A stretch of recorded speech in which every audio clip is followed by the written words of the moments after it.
নমস্কার প্রিয় শ্রোতা বন্ধুরা, রাধা কৃষ্ণ উইথ পিয়ালি চ্যানেলে আমি পিয়ালি আছি আজকে আপনাদের সাথে শ্রীমদ্ ভগবত গীতা পাঠ করে শোনানোর জন্য।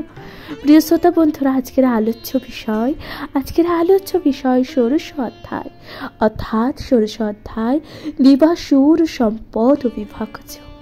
আজকের আলোচ্য বিষয় প্রথমেই শুরু করা হচ্ছে ১৬শ অধ্যায়। প্রিয় শ্রোতা বন্ধুরা, ১৬শ অধ্যায়ের প্রথম থেকে তৃতীয় শ্লোকে ভগবান কি বলছেন, অর্থাৎ শ্রী ভগবান স্বয়ং কি বলছেন, আসুন তার ব্যাখ্যা করা যায়। ভগবান বলছেন যে অভয়ং সত্য সং শুদ্ধি জ্ঞানম যোগ ব্যবস্থিতি দানং দমশ্চ যজ্ঞশ্চ সদাই অন্তপ্য আর্যপম। এটা প্রথম শ্লোকে ভগবান বলছেন। দ্বিতীয় শ্লোকে ভগবান কি বলছেন, অহিংসা সত্যম ক্রোধস্ত্যাগ শান্তির পৈ সোনম দয়াভূতস্য লোলুপন্তং মাধবং হৃ রাজাপলম। এটা দ্বিতীয় শ্লোকে ভগবান বলছেন। এবং তৃতীয় শ্লোকে ভগবান কি বলছেন, তেজ ক্ষমা ধৃতি সৌমোচ্চ দ্রোহে নাতি মানুত্যা ভবন্তি সম্পদং দৈবীমি ভিজাতস্য ভারত। এটাকে এখানে তৃতীয় শ্লোকে ভগবান বলছেন। অনুবাদে ভগবান কি বলছেন, প্রিয় শ্রোতা বন্ধুরা, অনুবাদে ভগবান বলছেন যে পরমেশ্বর ভগবান বললেন, অর্থাৎ এখানে কি বলছেন, এখানে পরমেশ্বর ভগবান বললেন, হে ভারত, দিব্য ভাব ও সমন্বিত ব্যক্তিদের মধ্যে ভয় শূন্যতা, সত্তার পবিত্রতা, পারমার্থিক জ্ঞানের অনুশীলন, যোগ ও সাধন, দান, আত্মসংযম, যজ্ঞ অনুষ্ঠান, বৈদিক শাস্ত্র অধ্যয়ন, তপশ্চর্য, সরলতা, অহিংসা, সত্যবাদিতা, ক্রোধ শূন্যতা, বৈরাগ্য, শান্তি, অদোষদর্শী, সমস্ত জীবে দয়া, লোভহীনতা, মৃদুতা, লজ্জা, অচললতা, তেজ, ক্ষমা, ধৈর্য, শৌর্য, মাৎসর্যহীনতা, অভিমান শূন্যতা। এই সমস্ত দিব্য গুণগুলি দেখা যায়। প্রিয়তা বন্ধুরা, পরমেশ্বর ভগবান তাহলে কি বলছেন, এই সকল গুণগুলো কিন্তু দেখা যায়। তাহলে এখানে হে ভারত বলে কাকে সম্বোধন করলেন ভগবান, হে ভারত বলে এখানে অর্জুনকে সম্বোধন করলেন। তাৎপর্যে ভগবান কি বলছেন, ভগবান বলছেন পঞ্চদশ অধ্যায়ের এই যে শুরুতে অশ্বত্থ বিক্ষোভত এই যে জড়জগতের বর্ণনা করা হয়েছিল, তার উপমূলগুলিকে জীবের মঙ্গল ও অমঙ্গলজনক বিভিন্ন কর্মের সঙ্গে তুলনা করা হয়েছিল। নবম অধ্যায়ে দেব ও অসুরদের কথা এখানে বর্ণনা করা হয়েছিল। প্রিয়তা বন্ধুরা, তাহলে নবম অধ্যায় এখানে দেব ও অসুরদের কথা বর্ণনা করা হয়েছিল। বৈদিক রীতি অনুসারে সাত্ত্বিক কর্মকে মুক্তিপ্রদ মঙ্গলজনক কর্ম বলে বিবেচনা করা হয়ে থাকে এবং এই প্রকার কার্যকলাপ দৈবী ও প্রকৃতি বলে অভিহিত করা হয়। যারা দৈবী প্রকৃতির অধিষ্ঠিত তারা মুক্তির পথে অগ্রসর। পক্ষান্তরে যারা রাজসিক ও তামসিক কর্ম করছে, অর্থাৎ পক্ষান্তরে মানে অন্যভাবে বলা হয়েছে, যে সকল মানুষ এই যে রাজসিক ও তামসিক কর্ম করেছেন তাদের পক্ষে মুক্তি লাভের কোনো সম্ভাবনাই নেই, এটা ভগবান বলছেন। তারা হয় এই যে জড় জগতের মনুষ্যরূপে অবস্থান করবে বা অধোগামী হয়ে পশু জীবন বা তারও নির্মতর জীবন লাভ করবে। এই 16 অধ্যায় ভগবান দৈবী প্রকৃতি ও তার গুণাবলী এবং আসরিক প্রবৃত্তি ও তার গুণাবলীর কথা বর্ণনা করেছেন। প্রিয়তা বন্ধুরা, তাহলে এই যে 16 অধ্যায়ে ভগবান কিসের বর্ণনা করেছেন? এই যে 16 অধ্যায়ে ভগবান বর্ণনা করেছেন এই যে দৈবী প্রকৃতি এবং যে আসরিক প্রবৃত্তির যে গুণাবলীর কথা এখানে কিন্তু বর্ণনা করা হয়েছে। অভিজাতস্য অর্থাৎ দিব্যগুণে যার জন্ম হয়েছে বা দৈব গুণ সম্পূর্ণ শব্দটি উল্লেখ অত্যন্ত তাৎপর্যপূর্ণ। দিব্য পরিসরে সন্তান উৎপাদনের পন্থা বৈদিক শাস্ত্রে গর্ভধান সংস্কার নামে পরিচিত। পিতা মাতা যদি দিব্য জ্ঞান সমন্বিত সন্তান কামনা করেন, অর্থাৎ কোনো পিতামাতা যদি একজন দিব্য জ্ঞান বা দিব্য গুণ সমন্বিত কোনো সন্তানের কামনা করেন, তাহলে তাদের মানব জীবনের জন্য অনুমোদিত এই যে 10টি সংস্কার মেনে চলতে হবে। ভগবদ্গীতাতে আমরা আগেই পড়েছি এই সম্বন্ধে। এই যে সুসন্তান লাভের জন্য স্ত্রী পুরুষের যৌন জীবন তা শ্রীকৃষ্ণ স্বয়ং। তাহলে ভগবান কি বলছেন দেখুন, যে সুসন্তান লাভের জন্য স্ত্রী পুরুষের যে যৌন জীবন তা শ্রীকৃষ্ণ স্বয়ং। যৌন মিলন যদি কৃষ্ণ ভাবনাময় হয় তাহলে নিন্দনীয় নয়। অর্থাৎ এই যে যৌন মিলন যদি কৃষ্ণ ভাবনাময় হয় তাহলে কিন্তু নিন্দনীয় নয়। যারা কৃষ্ণ ভাবনাময় তাদের অন্তর কুকুর বিড়ালের মতন সন্তান উৎপাদন না করে এমন সন্তানের উৎপাদন করা উচিত যার জন্মের পরে কৃষ্ণ ভাবনাময় হবে। অর্থাৎ এই যে যারা একাধিক সন্তানের জন্ম দান করে, তাহলে ভগবান বলছেন দেখুন যে এমন সন্তানের জন্ম দেওয়া উচিত যে সন্তান জন্মের পর কৃষ্ণ ভাবনাময় হয়ে ওঠে। এমন কোনো সন্তানের জন্ম দেওয়া উচিত নয়। কুকুর বিড়ালের মতন এখানে কিন্তু সন্তান উৎপাদন করা উচিত নয়, এটা ভগবান বলছেন। সেটি কৃষ্ণ ভাবনাময় নিমগ্ন পিতামাতার সন্তান রূপে জন্মগ্রহণ করার সৌভাগ্য, এই কথাটি ভগবান বলেছেন। সমাজকে 4টি বর্ণে এবং 4টি আশ্রমে ভাগ করা হয়েছে। যে বর্ণাশ্রম ধর্ম নামক সমাজ ব্যবস্থা তার জন্ম অনুসারে মানব সমাজকে বিভক্ত করার জন্য নয়। এই বিভাগ হয়েছে শিক্ষাগত যোগ্যতা অনুসারে। সমাজের শান্তি ও সমৃদ্ধি বজায় রাখার উদ্দেশ্য, সমাজের শান্তি ও সমৃদ্ধি বজায় রাখাই হচ্ছে তার উদ্দেশ্য। এখানে উল্লেখিত গুণাবলীকে দিব্য গুণ সম্পূর্ণ বর্ণনা করা হয়েছে। সেগুলি দিব্য জ্ঞান লাভের পথে মানুষকে এগিয়ে নিয়ে যাওয়ার জন্য, যাতে সে জড় জগতের বন্ধন থেকে মুক্তি লাভ করতে পারে। তাহলে সেগুলি এই যে দিব্য জ্ঞান লাভের পথে মানুষকে এগিয়ে নিয়ে যাওয়ার জন্য যেতে পারে, সে এই যে জড় জগতের বন্ধন থেকে মুক্তি লাভ করতে পারে। ভগবান এরপর বলছেন যে বর্ণাশ্রম ব্যবস্থা বৈরাগ্যবান সন্ন্যাসীকে ঊর্ধ্বতন বা সমাজের সকল শ্রেণীর গুরু বলে গণ্য করা হয়েছে।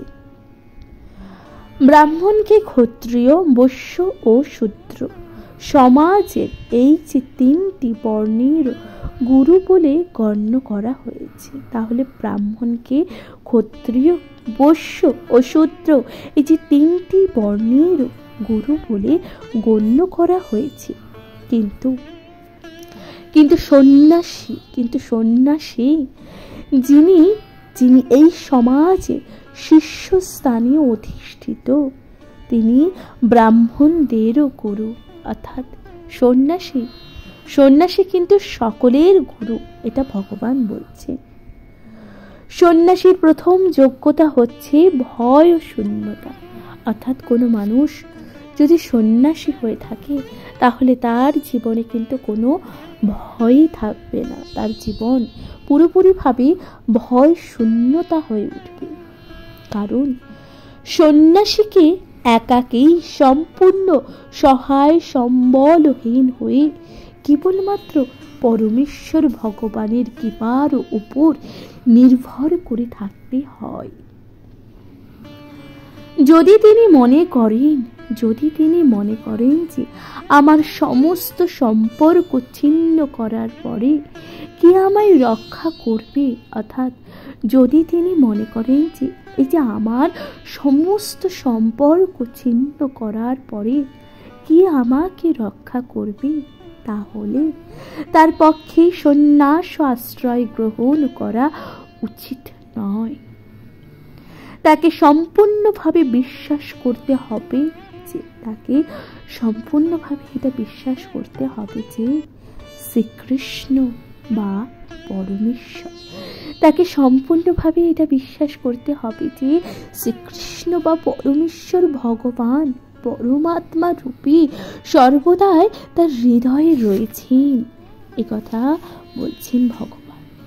তিনি সর্বদাই সব কিছু দর্শন করছেন এবং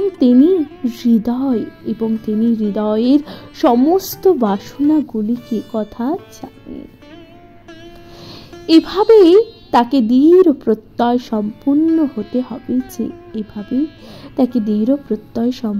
হতে হবে যে পরমাত্মা রূপী শ্রীকৃষ্ণ তার শরণাগত জীবের রক্ষণাবেক্ষণ করবে। অর্থাৎ পরমাত্মা রূপী শ্রীকৃষ্ণ তার শরণাগত জীবের রক্ষণাবেক্ষণ করবে। তার অনুভব করা উচিত যে আমি কখনোই একাকী নই, অর্থাৎ আমরা কখনোই একাকী নই, কারণ পরমেশ্বর ভগবান আমাদের রক্ষা করবেন। এ কথা আমাদের স্মরণ করা উচিত, এটা ভগবান বলছেন। আমি যদি অরণ্যের গভীরতম প্রদেশে থাকি, শ্রীকৃষ্ণ তখন আমার সঙ্গে থাকবেন এবং তিনি আমায় রক্ষা করবেন। ভগবান বলছেন, এই যে দেখুন, আমি যদি অরণ্যের গভীরতম প্রদেশে থাকি তাহলে শ্রীকৃষ্ণ সেখানেও থাকবে এবং আমাকে রক্ষা করবে। এই যে দৃঢ় বিশ্বাসকে বলা হয় অভয়ম বা ভয় শূন্যতা। শ্রোতা বন্ধুরা, তাহলে এই যে দৃঢ় বিশ্বাসকে কি বলা হয়? অভয়ম বা ভয় শূন্যতা। ভগবান বলেছেন যে সন্ন্যাসীর পক্ষে এই ধরনের মনোভাব থাকা অসম্ভব। এই যে সন্ন্যাসীর পক্ষে এই যে ধরনের মনোভাব থাকা অসম্ভব। তারপর তাকে তার সত্তা পবিত্র করতে হয়। সন্ন্যাস জীবনে পালনীয় বহু নিয়ম কানুন আছে। সন্ন্যাস জীবনে এই যে পালনীয় বহু নিয়ম কানুন আছে, সেগুলির মধ্যে সবচেয়ে গুরুত্বপূর্ণ হচ্ছে কোনো স্ত্রী লোকের সঙ্গে কোনো রকম অন্তরঙ্গ সম্বন্ধ থাকা যে কোনো সন্ন্যাসীর পক্ষে সর্বতোভাবে বর্জনীয়। এমনকি নির্জন স্থানে কোনো স্ত্রী লোকের সঙ্গে কথা বলাও তার জন্য নিষিদ্ধ, এই কথা সন্ন্যাসীদের জন্য বর্জিত আছে। শ্রী চৈতন্য মহাপ্রভু ছিলেন একজন আদর্শ সন্ন্যাসী। তাহলে এখানে একজন আদর্শ সন্ন্যাসী কে ছিলেন? শ্রী চৈতন্য মহাপ্রভু, তিনি যখন পুরীতে ছিলেন তখন মহিলা ভক্তরা তাকে প্রণাম করার জন্য তার কাছে আসতে পারত না। একথা বলছেন ভগবান। তার দূর থেকে তাকে প্রণাম ও জানাতে বলা হতো। এটি স্ত্রী জাতির প্রতি ঘৃণা প্রকাশ নয়। এটি কিন্তু স্ত্রী জাতির প্রতি ঘৃণা প্রকাশ নয়। অর্থাৎ শ্রী চৈতন্য মহাপ্রভু যখন পুরীধামে ছিলেন তখন তাকে যখন প্রণাম করতে বলা হচ্ছিল, তাকে যখন প্রণাম করার জন্য স্ত্রীলোকরা তার কাছে আসতো, তারা কিন্তু দূর থেকে তাকে প্রণাম করতেন। এটা কিন্তু স্ত্রীলোকের প্রতি ঘৃণার ভাব নয়। এটি একটি সন্ন্যাসীর প্রতি স্ত্রী সঙ্গ না করার কঠোর নির্দেশের দৃষ্টান্ত। প্রিয়তা বন্ধুরা, জীবন পবিত্র করে গড়ে তোলার জন্য ভিন্ন ভিন্ন বর্ণ ও আশ্রমে বিধিনিষেধগুলি মেনে চলতে হবে। এই যে জীবন পবিত্র করে গড়ে তোলার জন্য আমাদের কিন্তু ভিন্ন ভিন্ন বর্ণ, আশ্রম ও বিধিনিষেধ মেনে চলতে হবে। সন্ন্যাসীর পক্ষে স্ত্রীসঙ্গ এবং ইন্দ্রিয় সুখ ও ভোগের জন্য অর্থ সঞ্চয় সম্পূর্ণভাবে নিষিদ্ধ। শ্রী চৈতন্য মহাপ্রভু নিজেই ছিলেন একজন আদর্শ সন্ন্যাসী। তাহলে শ্রী চৈতন্য মহাপ্রভু ছিলেন একজন আদর্শ সন্ন্যাসী এবং তার জীবন থেকে আমরা জানতে পারি যে স্ত্রীলোকেদের ব্যাপারে তিনি অত্যন্ত কঠোর ছিলেন এবং তিনি স্ত্রীলোকেদের ব্যাপারে অত্যন্ত কঠোর ছিলেন। তিনি সবচেয়ে অধপতিত জীবদের উদ্ধার করেছেন এবং সেই জন্য যদিও তাকে ভগবানের সবচেয়ে করুণাময় মহাবাদন্য অবতার বলে গণ্য করা হয়, তবু স্ত্রীলোকদের সঙ্গে মেলামেশার ব্যাপারে তিনি অত্যন্ত কঠোরভাবে সন্ন্যাস আশ্রমের বিধিনিষেধগুলি পালন করেছেন। ছোট হরিদাস ছিলেন তার অন্তরঙ্গ পার্ষদের একজন, কিন্তু কোনোভাবেই এই যে ছোট হরিদাস একবার এক মহিলার প্রতি কাম ও পূর্ণ দৃষ্টিপাত করেন। এবং দেখুন প্রিয় শ্রোতা বন্ধুরা, এই যে ছোট হরিদাস একবার একজন মহিলার প্রতি কাম ও পূর্ণ দৃষ্টিপাত করেন এবং শ্রী চৈতন্য মহাপ্রভু এত কঠোর ছিলেন যে তিনি তৎক্ষণাৎ তাকে তার ঘনিষ্ঠ পার্ষদ মণ্ডলী থেকে বহিষ্কার করেন। শ্রী চৈতন্য মহাপ্রভু বলেছেন যে সন্ন্যাসী অথবা যিনি মায়ার বন্ধন থেকে মুক্ত হয়ে চিন্ময় প্রকৃতি বা ভগবত ধামে ফিরে যাওয়ার প্রয়াসী, তার পক্ষে এই যে ইন্দ্রিয় তৃপ্তির জন্য পার্থিব সম্পদ ভোগ এবং স্ত্রীলোকের প্রতি দৃষ্টিপাত করা সম্পূর্ণই বর্জনীয়। এই কথা শ্রী চৈতন্য মহাপ্রভু মনে করতেন। তাদের উপভোগ না করলেও কেবল সেই প্রবৃত্তি নিয়ে তাদের প্রতি দৃষ্টিপাত করাও এত নিন্দনীয় যে এই অবৈধ বাসনাকে মনে স্থান দেওয়ার আগে আত্মহত্যা করা উচিত। সুতরাং এগুলি পবিত্র হওয়ার পন্থা। ভগবান বলছেন এরপর, প্রিয় শ্রোতা বন্ধুরা, এরপর ভগবান বলছেন যে পরবর্তী বিষয়টি হচ্ছে জ্ঞান ও যোগ ব্যবস্থিত। জ্ঞানের অনুশীলনে নিযুক্ত হওয়া সন্ন্যাস জীবনের উদ্দেশ্য গৃহস্থ ও অন্যদের যারা তাদের পারমার্থিক জীবনের কথা ভুলে গেছে, যারা তার পারমার্থিক জীবনের কথা ভুলে গেছে, তাদের মাঝে জ্ঞান বিতরণ করা। সন্ন্যাসীকে জীবন ধারণের জন্য দাঁড়ে দাঁড়ে গিয়ে ভিক্ষা করতে হয়। শ্রোতা বন্ধুরা, তাহলে একজন সন্ন্যাসীকে নিজের জীবন যাপন ধারণ করার জন্য দাঁড়ে দাঁড়িয়ে গিয়ে ভিক্ষা করতে হয়। কিন্তু তার অর্থ এই নয় যে সে ভিক্ষুক, তাই না? তার অর্থ এটি নয় সে ভিক্ষুক।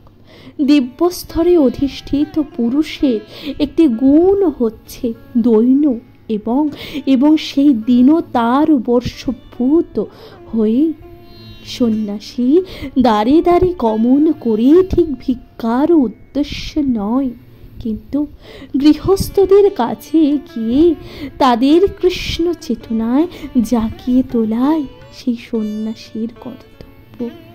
তাহলে এই যে কোনো সন্ন্যাসী যখন আপনার দ্বারে ভিক্ষার জন্য আসে, সে কিন্তু ভিক্ষুক নয়, সে কৃষ্ণ সাধনা বা কৃষ্ণ চেতনাকে দাঁড়ে দাঁড়ে জাগিয়ে তোলার চেষ্টা করে। প্রিয়তা বন্ধুরা, এটাই একজন সন্ন্যাসীর কর্তব্য। তিনি যদি যথার্থই উন্নত হন এবং তার গুরুর দ্বারা আদিষ্ট হন, তাহলে যুক্ত ও অপলব্ধির মাধ্যমে তার কৃষ্ণ ভাবনামৃত প্রচার করা উচিত। আর তিনি যদি তত উন্নত না হন, তাহলে তার পক্ষে সন্ন্যাস গ্রহণ করা উচিত নয়। ভগবান বলছেন, আর তিনি যদি তত উন্নত না হন, তার পক্ষে কিন্তু সন্ন্যাস গ্রহণ করা উচিত নয়। কিন্তু যথেষ্ট জ্ঞান না থাকা সত্ত্বেও যদি তিনি সন্ন্যাস আশ্রম গ্রহণ করে থাকেন, তাহলে জ্ঞান লাভ করার জন্য তার উচিত সদ্গুরুর কাছ থেকে সর্বতোভাবে কৃষ্ণ কথা শ্রবণ করা। সন্ন্যাসীর উচিত অভয়ম হয়ে সত্যসং শুদ্ধি অর্থাৎ পবিত্রতা লাভপূর্বক জ্ঞান যোগে অধিষ্ঠিত হওয়া। তারপরের বিষয়টি হচ্ছে দানম। দান করা গৃহস্থের কর্তব্য। তাহলে দান করা গৃহস্থের কর্তব্য। গৃহস্থদের উচিত সদুপায় অর্থ উপার্জনের করে জীবিকা নির্বাহ করা এবং আয়ের অর্ধাংশ সমস্ত বিশ্ব জুড়ে কৃষ্ণ ভাবনামৃত প্রচারের জন্য দান করা। এটা গৃহস্থ মানুষের কর্তব্য। গৃহস্থদের উচিত সেই ধরনের সংস্থাকে দান করা যারা এই ধরনের কাজে নিযুক্ত আছে। দান যথাযোগ্য পাত্রে অর্পণ করা উচিত। দান নানা রকমের আছে, তারপরেও ব্যাখ্যা করা হবে। সত্যগুণে দান, রজগুণে দান, তমগুণে দান। শাস্ত্রে সত্যগুণে দান করার নির্দেশও দেওয়া হয়েছে, কিন্তু রজ ও তমগুণে দান করার নির্দেশ কিন্তু দেওয়া হয়নি। তাহলে প্রিয়তা বন্ধুরা, শাস্ত্রে সত্যগুণে দান করার নির্দেশ দেওয়া হয়েছে, রজ ও তমগুণে দান করার নির্দেশ কিন্তু দেওয়া হয়নি। ভগবান তাই বলছেন কারণ সেই ধরনের দানের ফলে কেবল অর্থের অপচয় হয়। পৃথিবী জুড়ে কৃষ্ণ ভাবনামৃত প্রচার করার উদ্দেশ্যই কেবল দান করা উচিত, সেটি সত্যগুণে দান। দম বা আত্মসংযম ধার্মিক সমাজের অন্য আশ্রমভুক্ত ব্যক্তিদের জন্য কেবল নির্দিষ্ট হয়নি, গৃহস্থদের জন্য তা বিশেষভাবে নির্দিষ্ট হয়েছে। গৃহস্থ আশ্রম গৃহস্থ আশ্রমে মানুষ যদিও স্ত্রী পানি গ্রহণ করেন, তবুও অনর্থক যৌন জীবন যাপনে ইন্দ্রিয়গুলিকে নিযুক্ত করা গৃহস্থের উচিত নয়।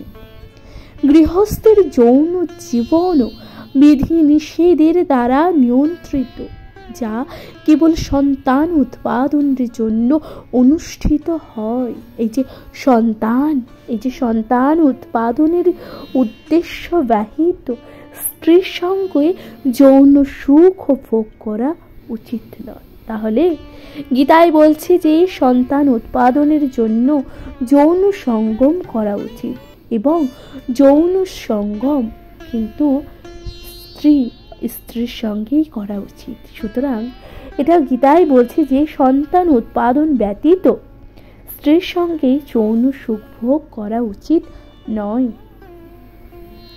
আধুনিক সমাজ সন্তানের প্রতিপালন দায়িত্ব এড়াবার জন্য গর্ভ নিরোধক প্রণালী এবং আরও সমস্ত জঘন্য উপায় জীবন যাপন করছে। এই ধরনের কার্যকলাপ দিব্যগুণের পর্যায়ভুক্ত নয়, এগুলি হলো আসরিক কার্যকলাপ। তাই ভগবান বলছেন, দেখুন আধুনিক সমাজে যাতে সন্তানের জন্ম না দেওয়ার জন্য নানান রকম গর্ভনিরোধক প্রণালী এবং এছাড়া নানান রকমের জঘন্য যৌন জীবন পালন করেছে, এগুলোকে আসরিক কার্যকলাপ বলা হচ্ছে। কেউ যদি গৃহস্থ হয়েও পারমার্থিক জীবনে অগ্রসর হতে চান, তবে তাকে যৌন জীবনে অবশ্যই সংযত হতে হবে এবং কৃষ্ণ সেবার উদ্দেশ্য ব্যতীত সন্তান উৎপাদন করা থেকে বিরত থাকতে হবে। তিনি যদি কৃষ্ণ ভাবনাময় সন্তান উৎপাদন করতে পারেন, তাহলে তিনি শত শত সন্তান উৎপাদন করতে পারেন। কিন্তু সেই সামর্থ্য না থাকলে কেবলমাত্র ইন্দ্রিয় সুখ ভোগের জন্য সেই কর্মে প্রবৃত্ত হওয়া উচিত নয়। তাই ভগবান বলছেন যে যজ্ঞ আরো একটি বিষয়, যা গৃহস্থদের অনুষ্ঠান করা উচিত, কারণ যজ্ঞ করতে প্রচুর অর্থের প্রয়োজন হয়। জীবনের প্রতি অন্য আশ্রমগুলিতে যেমন ব্রহ্মচর্য, বানপ্রস্থ ও সন্ন্যাস আশ্রমের মানুষ ব্যক্তিগত ধনসম্পদ থাকে না, তারা ভিক্ষা করে জীবন ধারণ করেন। সুতরাং বিভিন্ন ধরনের এই যে যজ্ঞ অনুষ্ঠান করা গৃহস্থদের কর্ম, তাদের উচিত বৈদিক শাস্ত্রে নিদর্শিত অগ্নিহোত্র আদি যজ্ঞ অনুষ্ঠান করা। কিন্তু বর্তমান কালে এই ধরনের যজ্ঞ করা অত্যন্ত ব্যয় সাপেক্ষ এবং কোনো গৃহস্থের পক্ষে তা অনুষ্ঠান করা সম্ভব নয়। এই যুগের জন্য অনুমোদিত শ্রেষ্ঠ যজ্ঞ হলো সংকীর্তন যজ্ঞ। তাহলে এই যুগের জন্য ভগবান বলছেন, এই যুগের জন্য শ্রেষ্ঠ কর্ম কি? শ্রেষ্ঠ অনুমোদিত যজ্ঞ হলো সংকীর্তন করা। এই সংকীর্তন যজ্ঞ তাহলে কি? তাহলে এই সংকীর্তন যজ্ঞ হচ্ছে হরে কৃষ্ণ কৃষ্ণ কৃষ্ণ হরে হরে, হরে রাম রাম রাম হরে হরে। কীর্তন করারই সবচেয়ে শ্রেষ্ঠ এবং কম খরচের যজ্ঞ। যে কেউ এই যজ্ঞ অনুষ্ঠান করতে পারেন এবং তার সুফল লাভ করতে পারেন। সুতরাং তিনটি অনুষ্ঠান দান, যম, দম, যজ্ঞ গৃহস্থের জন্য নির্দিষ্ট হয়েছে। প্রিয় শ্রোতা বন্ধুরা, তাই ভগবান বলছেন যে দেখুন, গৃহস্থদের যজ্ঞ করা উচিত, কিন্তু এই যে যজ্ঞের প্রণালী তা অত্যন্ত ব্যয় সাপেক্ষ হয়ে থাকে। তাই আমাদের কি করা উচিত? ভগবান তাই বলছেন আমাদের সংকীর্তন করা উচিত, হরিনাম সংকীর্তন করা উচিত। এটা ভগবান বলছেন বন্ধুরা। এর মাধ্যমে আমরা যজ্ঞের ফল লাভ করতে পারব। তারপর সদার্য বা বেদ পাঠ ব্রহ্মচর্য বা ছাত্র জীবনের জন্য নির্দিষ্ট হয়েছে। স্ত্রীলোকের সঙ্গে ব্রহ্মচারীদের কোনো রকম সংস্রব্য থাকা উচিত নয়। কুমার্য অবলম্বন পূর্বক দিব্য জ্ঞান লাভের জন্য বৈদিক শাস্ত্র অধ্যয়ন করা, তাদের জীবন যাপন করা উচিত। তাদেরকে বলা হয় স্বাধ্যায়। তপ বা তপশ্চয় বিশেষ করে বানপ্রস্থ আশ্রমের জন্য নির্দিষ্ট। তাহলে এখানে তপস্যা বা তপশ্চয়া বিশেষ করে যে বানপ্রস্থ তা আশ্রমের জন্য বিশেষ করে নির্দিষ্ট। সারা জীবন ধরে গৃহস্থ হয়ে থাকা উচিত নয়, অর্থাৎ সারা জীবন ধরে একটা মানুষকে গৃহস্থ জীবন যাপন পালন করা উচিত নয়। মানুষের সব সময় মনে রাখা উচিত যে মানব জীবনে 4টি আশ্রম আছে: ব্রহ্মচর্য, গার্হস্থ্য, বানপ্রস্থ ও সন্ন্যাস। তাহলে এটা মানুষের মনে রাখা উচিত যে মানব সমাজে 4টি আশ্রম আছে। তাহলে কি কি? বানপ্রস্থ, গার্হস্থ্য, ব্রহ্মচর্য ও সন্ন্যাস। সুতরাং গার্হস্থ্য আশ্রমের পরে অবসর গ্রহণ করা। কেউ, প্রিয় শ্রোতা বন্ধুরা, তাই ভগবান বলছেন কেউ যদি 100 বছর বেঁচে থাকে তাহলে তার উচিত 25 বছর বয়সে ব্রহ্মচারী জীবন এবং 25 বছর বয়সে গৃহস্থ জীবনে এবং 25 বছর বয়সে বানপ্রস্থ জীবন এবং বাকি 25 বছর সন্ন্যাস জীবন অতিবাহিত করা।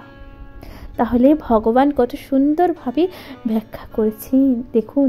তাহলে কোনো ব্যক্তি যদি 100 বছর বেঁচে থাকেন তাহলে তার কি করা উচিত?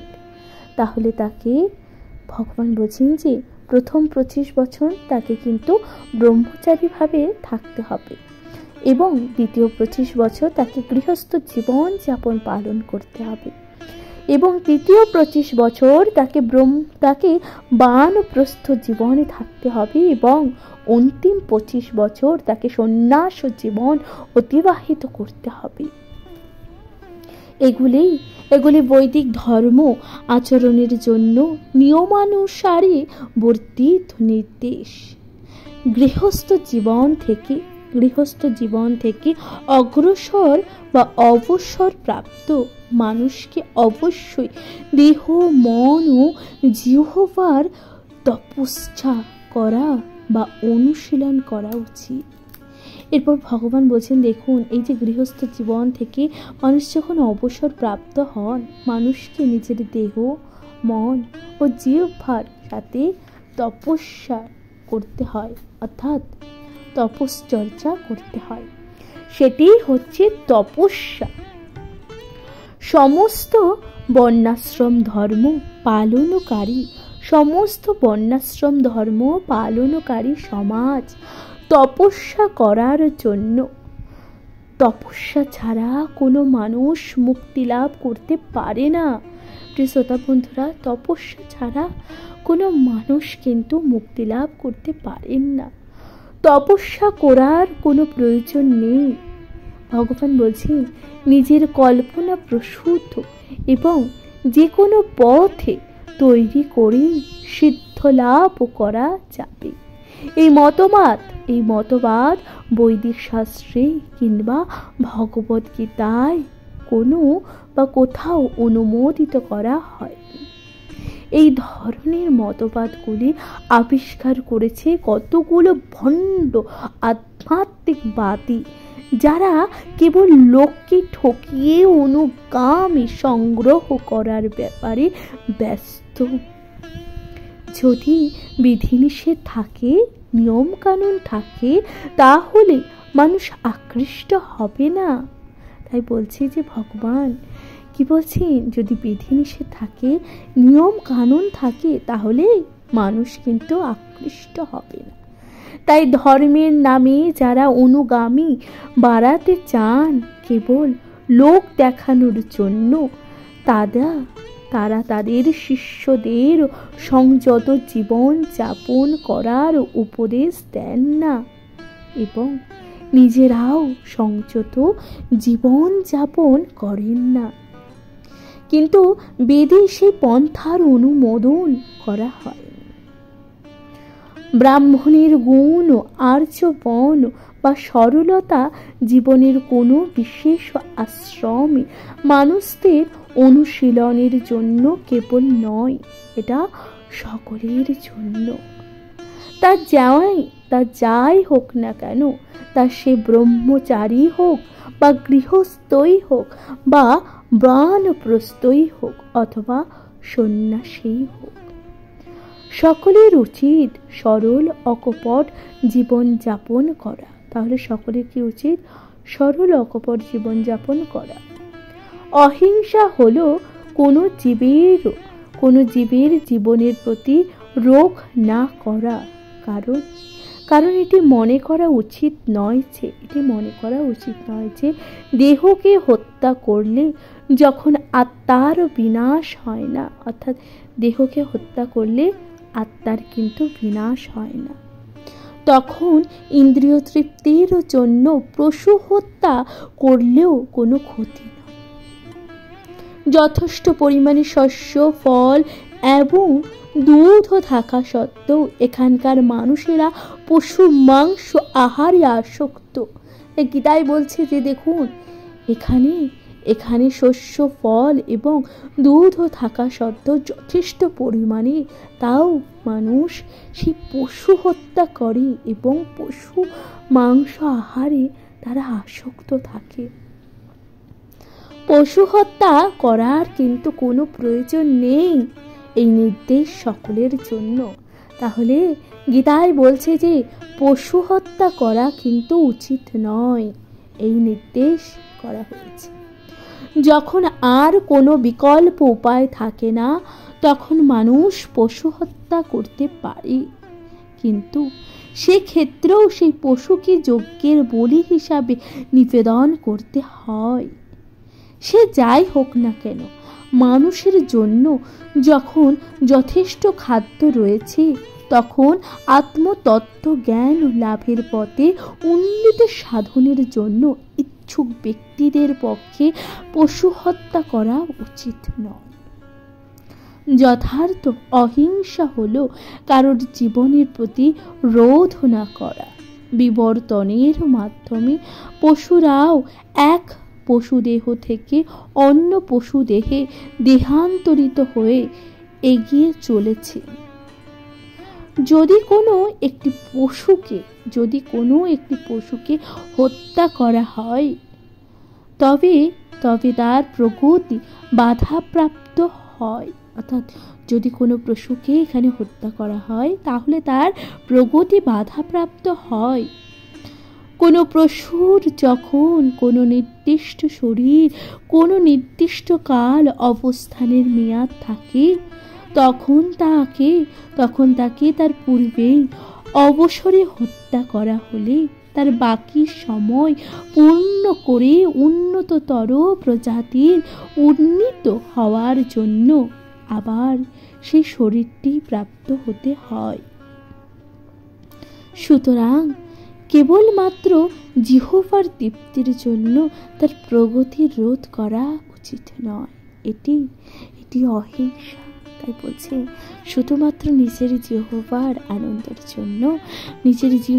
আনন্দের জন্য কোনো পশুকে এইভাবে হত্যা করা উচিত নয়, তাহলে তার প্রগতির বাধা পড়ে, এটা অহিংসা।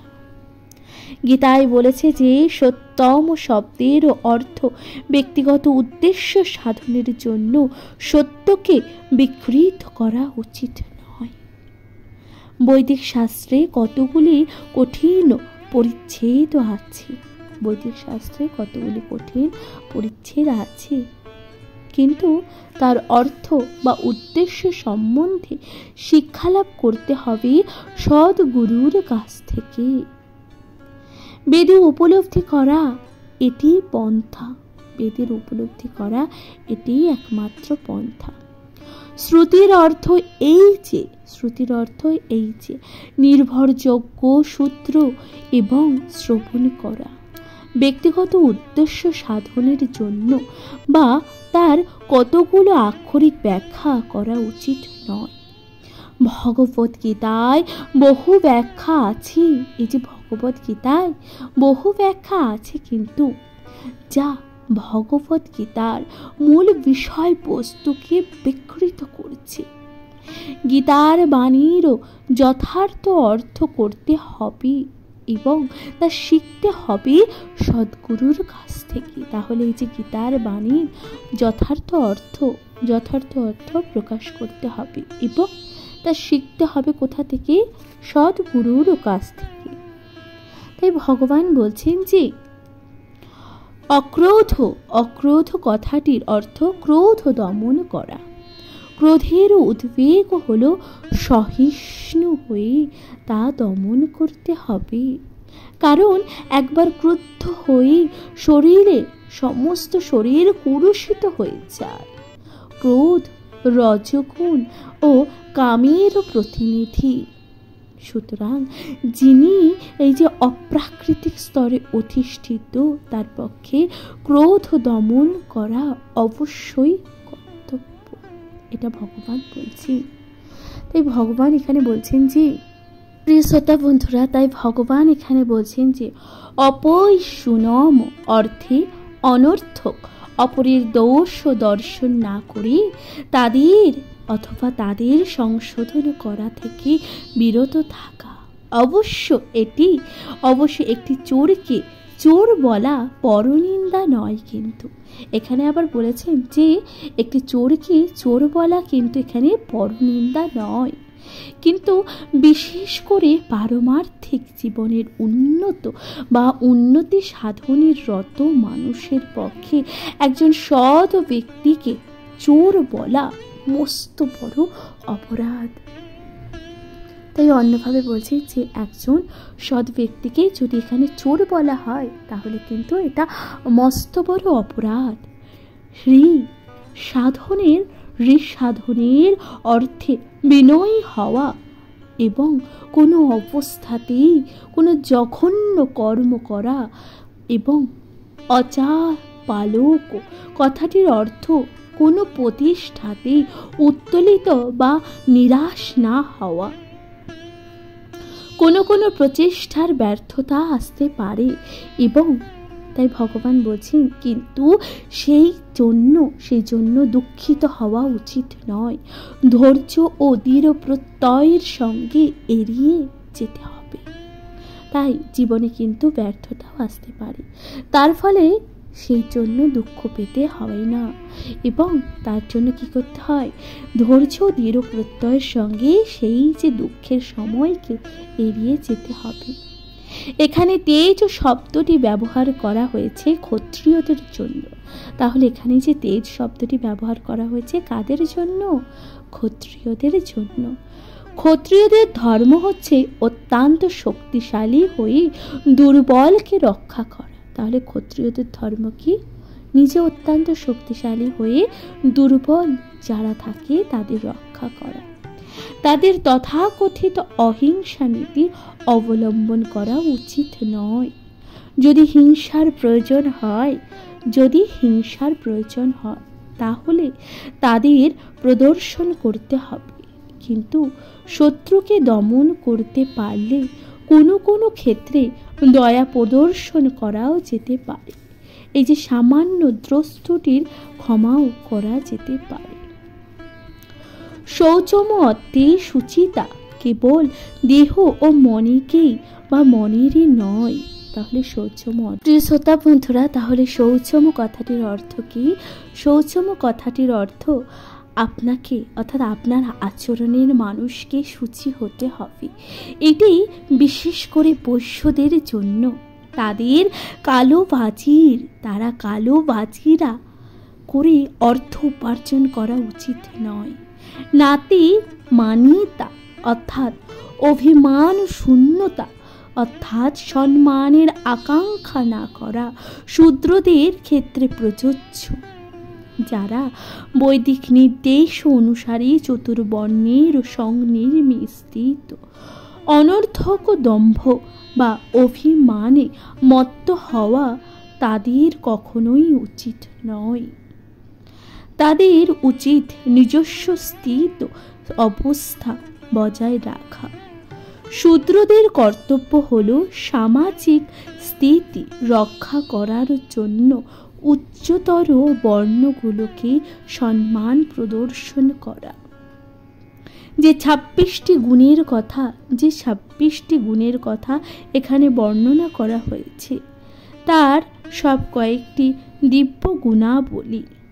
বর্ণাশ্রম ধর্মের পরিপ্রেক্ষিতে তাদের অনুশীলন করা উচিত। এই তাৎপর্য এই যে, যদিও জড়জগতের অবস্থা অত্যন্ত দুর্দশাগ্রস্ত, ভগবান বলছেন এই যে জড়জগতের অবস্থা অত্যন্তই দুর্দশাগ্রস্ত, তবু সমাজের সর্বশ্রেণীর লোকেদেরও যদি অনুশীলনের মাধ্যমে এই গুণগুলি অর্জন করার শিক্ষা দেওয়া যায়, তাহলে সমস্ত সমাজ ধীরে ধীরে তত্ত্বজ্ঞান উপলব্ধির সর্বোচ্চ স্তরে উন্নীত হতে পারে। প্রিয় শ্রোতা বন্ধুরা, তাহলে এখানে সমাপ্ত হচ্ছে শ্রীমদ্ ভগবদ গীতার ষোড়শ অধ্যায় অর্থাৎ দৈবাসুর সম্পদ বিভাগ যোগের প্রথম থেকে দ্বিতীয় শ্লোক। আশা করছি তা আপনাদের ভালো লাগছে। শ্রীমদ্ ভগবদ গীতা পাঠ আপনাদের কেমন লেগেছে অবশ্যই আপনাদের গুরুত্বপূর্ণ মতামত দিয়ে জানাতে ভুলে যাবেন না। চ্যানেলে প্রথমবার শুনে থাকলে অবশ্যই চ্যানেলটিকে সাবস্ক্রাইব করে দেবে, লাইক কমেন্ট শেয়ার করে পাশে থাকবেন। প্রিয় শ্রোতা বন্ধুরা, তাহলে আজকের মতো জানাচ্ছি বিদায়। ভালো থাকবেন, সুস্থ থাকবেন তথা শ্রীমদ্ ভগবদ গীতা পাঠ অবশ্যই শুনতে থাকবেন। নমস্কার।